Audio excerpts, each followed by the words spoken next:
Salam sejahtera untuk kita semua. Pelajaran Sekolah Sahabat dengan tema utama tentang kematian, hampir mati, dan harapan masa depan. Pelajaran ke-6, Dia mati untuk kita. Kamis 3 November. Arti salib. Bacalah 1 Korintus 1 ayat 18-24. Apakah yang Paulus katakan tentang salib dan bagaimana ia membandingkannya dengan hikmat dunia?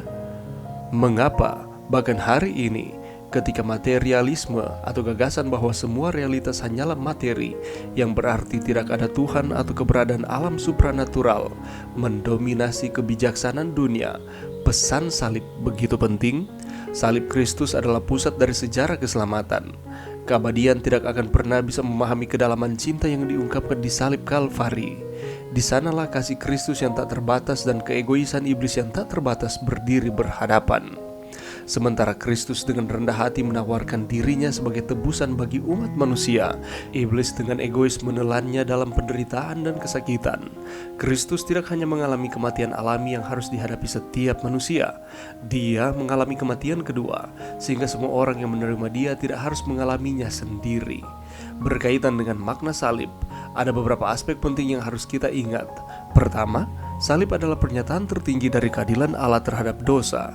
Kedua, salib adalah pernyataan tertinggi kasih Allah bagi orang berdosa.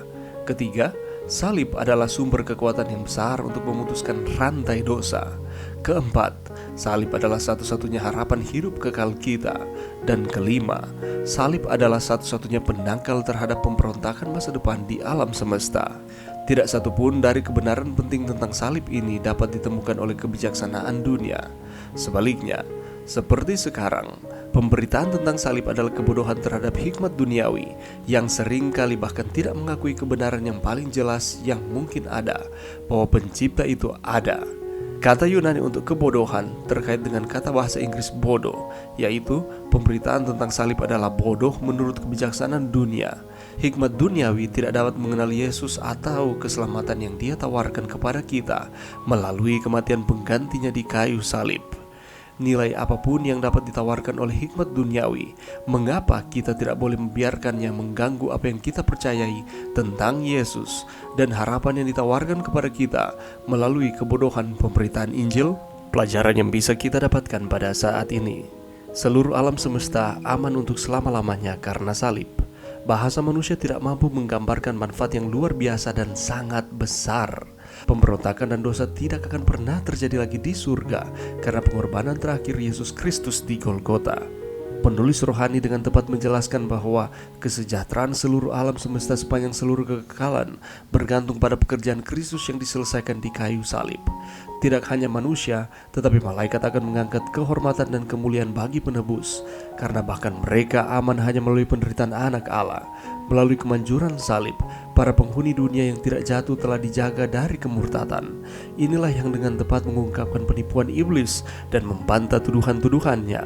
Bukan hanya mereka dibasuh oleh darah Kristus, tetapi juga para malaikat kudus ditarik kepadanya melalui tindakan puncaknya yang memberikan nyawanya bagi dosa-dosa dunia. Ketika Kristus berseru sudah selesai, dunia yang tidak jatuh dibuat aman. Bagi mereka pertempuran telah dilakukan dan kemenangan didapatkan.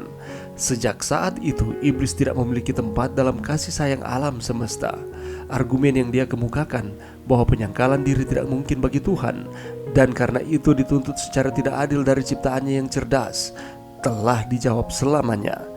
Tuduhan-tuduhan iblis untuk selamanya dikesampingkan. Alam semesta surgawi dijamin dalam kesetiaan abadi. Maksud anugerah Allah yang ajaib, rahasia kasih penebusan, ialah pokok pikiran yang ingin diketahui oleh malaikat-malaikat dan yang akan menjadi mata pelajaran mereka sepanjang zaman kekekalan. Baik umat tebusan maupun makhluk-makhluk yang tidak jatuh ke dalam dosa akan mendapat ilmu pengetahuan serta nyanyian mereka itu di salib Kristus. Dan apa yang harus kita lakukan? Pernyataan kasih Allah kepada manusia berpusat di salib. Makna sepenuhnya, lidah tidak bisa diucapkan, pena tidak bisa digambarkan, pikiran manusia tidak dapat memahaminya. Kristus disalibkan untuk dosa-dosa kita. Kristus bangkit dari kematian. Kristus naik ke tempat tinggi adalah ilmu keselamatan yang harus kita pelajari dan ajarkan. Biarlah orang muda menjadikan firman Allah makanan bagi pikiran dan jiwa.